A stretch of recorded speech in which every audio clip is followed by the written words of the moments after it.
Assalamualaikum warahmatullahi wabarakatuh. Selamat pagi. Perkenalkan, kami dari kelompok 2 ingin mempresentasikan hasil dari kerja kelompok kami yang berjudul From Management Now and the Future. Perkenalkan, anggota kelompok kami yang pertama ada saya sendiri, Tiari Airivia, Deva Permana Putra, Amaria Win Pratama, Febian Yusefani Hermantio, dan yang terakhir ada Yosia Abner Benzalel.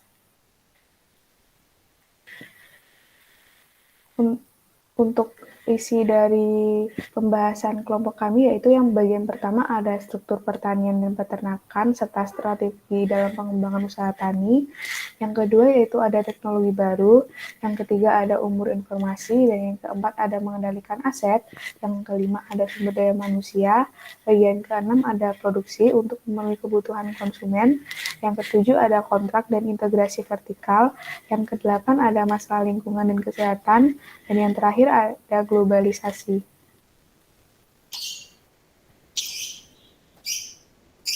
Untuk materi pertama akan dipresentasikan oleh teman saya Yosia. Terima kasih Tiari untuk waktunya. Selanjutnya saya akan menjelaskan terkait struktur pertanian dan peternakan. Pertanian cenderung mengalami penurunan seiring dengan berjalannya waktu. Hal ini terjadi karena menurunnya jumlah tenaga kerja dan juga pekerja pertanian sehingga jumlah pertanian cenderung terus menurun dan hal ini akan berpotensi untuk menjadi sumber kekurangan pangan. Dan ada pun beberapa faktor yang menyebabkan hal tersebut, yaitu sebagai berikut. Yang pertama, teknologi modern yang mengakibatkan penurunan tenaga kerja. Teknologi modern yang digunakan oleh manajer pertanian mengakibatkan penurunan tenaga kerja karena mesin-mesin pertanian hanya membutuhkan 1-2 orang untuk melakukan pengoperasiannya, sehingga tenaga kerja tidak lagi dibutuhkan sebanyak pada pertanian konvensional. Yang kedua, pekerjaan luar pertanian jauh lebih menarik. Hal ini terjadi karena mungkin pendapatan ataupun hasil dan apapun yang income yang mereka dapatkan di luar sektor pertanian menjadikan petani untuk berpindah sektor menjadi pekerja non pertanian. Hal ini menurunkan jumlah dari pengelola pertanian sehingga pertanian cenderung menurun. Yang ketiga, keinginan untuk bisa hidup lebih baik mendorong petani untuk mengendalikan input. Input yang diberikan oleh petani kadangkala menghasilkan biaya produksi yang tinggi, sehingga petani harus melakukan pengendalian terhadap input yang salah satunya adalah tenaga kerja. Tenaga kerja yang diatur, yang dikurangi, mengakibatkan jumlah pengelola pertanian menurun, sehingga hal ini mengakibatkan penurunan terhadap sektor pertanian. Yang keempat, yaitu teknologi baru yang digunakan oleh petani tersedia secara terbatas. Teknologi baru yang terbatas mengharuskan petani untuk mengalokasikan teknologi baru tersebut pada bidang-bidang yang lebih efisien. Salah satunya dengan melakukan pengurangan terhadap tenaga kerja. Adapun strategi pengembangan yang dilakukan oleh manajer tani untuk tetap melaksanakan atau mengelola usaha pertaniannya untuk tetap bisa berkelanjutan. Yang pertama yaitu melakukan produksi berkapasitas rendah dengan nilai yang tinggi. Kapasitas yang rendah di sini adalah jumlah produksi mereka sedikit, namun dengan kualitas yang sangat tinggi. Hal ini mengakibatkan jumlah permintaan akan produksi mereka akan naik sehingga barang yang diproduksi akan bernilai tinggi. Dalam strategi yang pertama ini, risiko yang diambil oleh manajer akan sangat tinggi karena produk yang mereka keluarkan apabila tidak memiliki pasar akan mengakibatkan kerugian yang sangat tinggi. Yang kedua, produksi berkapasitas tinggi namun dengan nilai yang rendah. Kapasitas atau jumlah produksi yang tinggi akan mengakibatkan permintaan suplai atau penawaran sangat tinggi sehingga nilai jual produk mereka akan sangat rendah. Namun pada strategi yang kedua ini akan dilakukan produksi terhadap komoditas-komoditas yang telah diminati oleh masyarakat sehingga diharapkan keberlanjutannya akan sangat tinggi meskipun dengan income atau pendapatan atau keuntungan yang rendah. Yang ketiga, spesialisasi produk dan jasa pengembangan.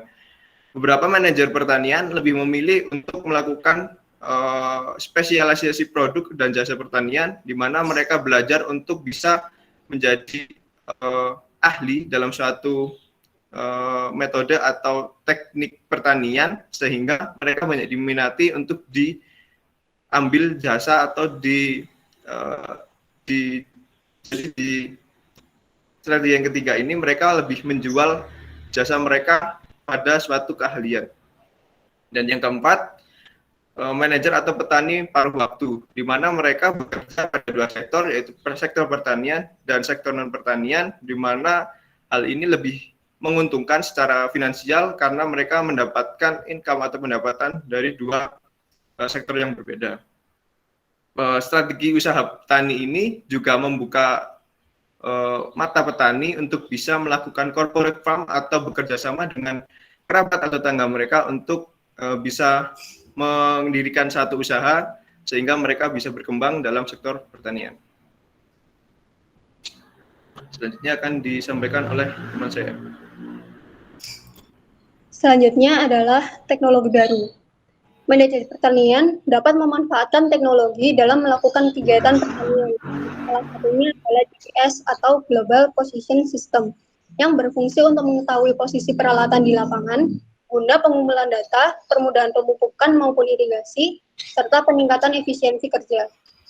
Teknologi baru ini harus memiliki fungsi untuk peningkatan produktivitas, peningkatan hasil produksi, memiliki dampak yang baik bagi lingkungan, serta efisiensi pada waktu dan tenaga. Manajer pertanian perlu untuk memperhatikan semua manfaat yang dapat diperoleh untuk dapat memperoleh profitabilitas dan kelangsungan hidup dalam waktu yang panjang. Next.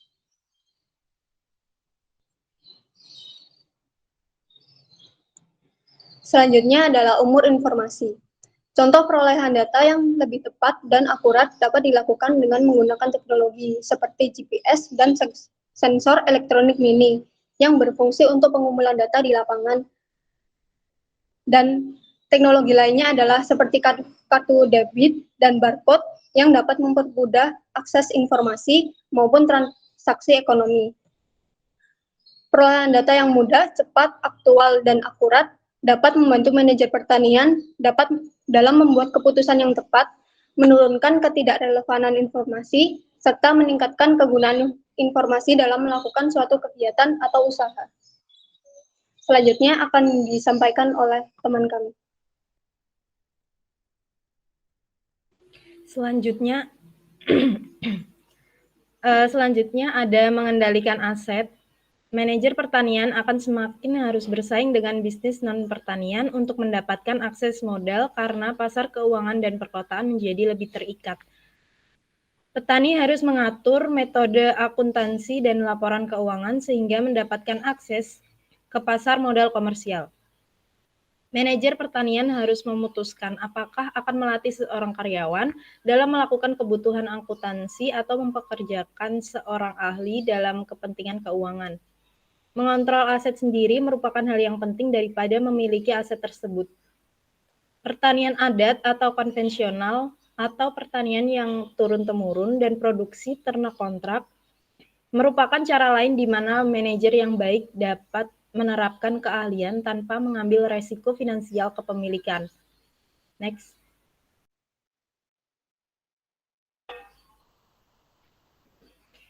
Selanjutnya ada sumber daya manusia. Manajer pertanian bergantung pada tim karyawan atau mitra dalam melakukan pekerjaan tertentu. Bekerja dengan orang lain menjadi faktor yang penting dalam keberhasilan pekerjaan. Keterampilan yang harus menjadi poin penting adalah motivasi, komunikasi, evaluasi, dan pelatihan personel. Dalam bisnis pertanian sendiri harus menawarkan upah, tunjangan, dan kondisi kerja yang bersaing dengan peluang kerja non-pertanian. Memanfaatkan ahli pertanian atau peternakan sangat direkomendasikan supaya lebih efisien dalam pengelolaan bisnis ke depannya. Untuk beberapa keputusan yang sangat teknis seperti mendiagnosis penyakit pada tumbuhan ataupun hewan, mengembangkan kontrak hukum, atau menjalankan strategi penerapan harga komoditas sehingga manajer perlu membayar seorang konsultan atau ahli di bidang tersebut. Selanjutnya akan disampaikan oleh rekan saya.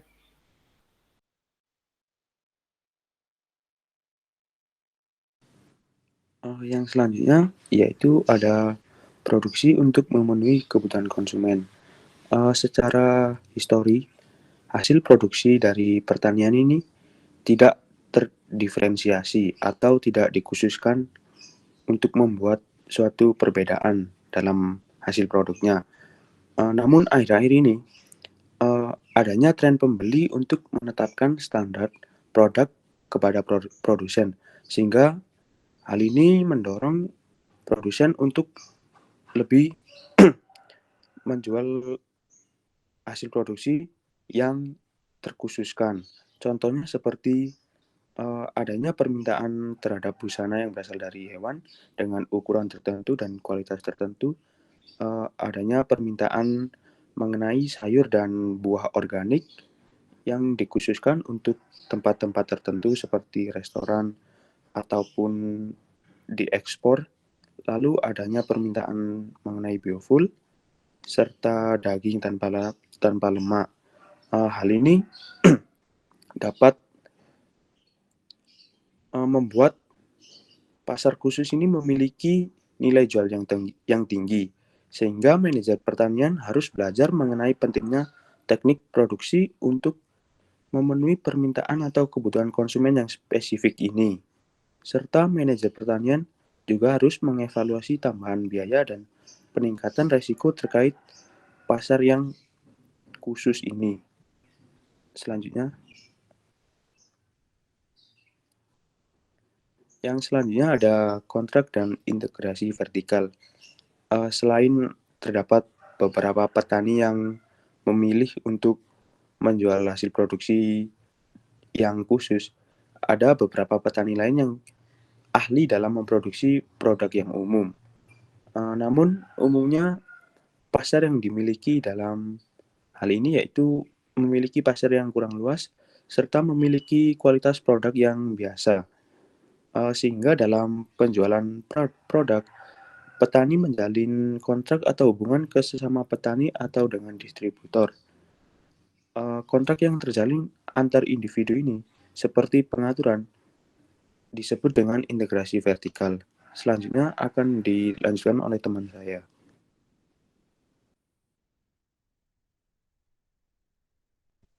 Yang selanjutnya yaitu ada masalah lingkungan dan kesehatan. Adanya interaksi antara pertanian dan non-pertanian akan meningkat yang disebabkan oleh perpindahan penduduk yang berasal dari perkotaan menuju ke pedesaan.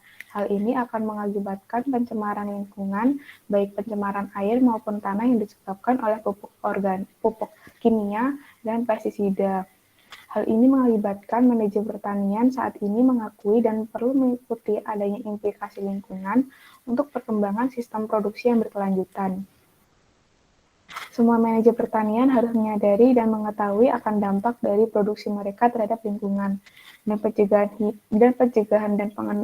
pencegahan dan penanggulangan dapat didasarkan pada sumber penyebab utama serta objek yang terkena dampaknya, seperti adanya implementasi peraturan pemerintah dan rehabilitasi lahan dari adanya lingkungan yang terdampak.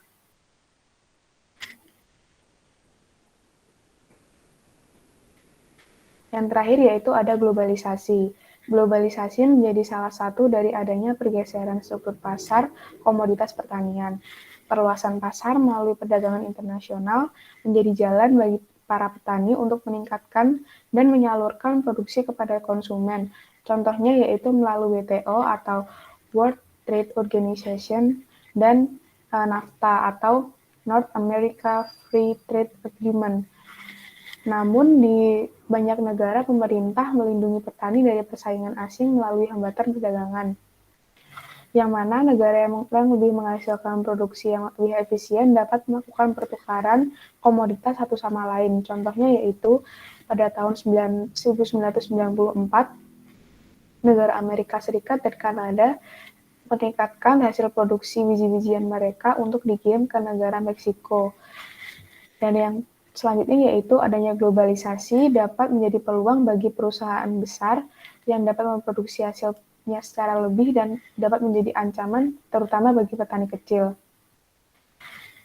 Selain mengubah aliran perdagangan internasional, globalisasi juga dapat mempengaruhi selera dan preferensi dari konsumen.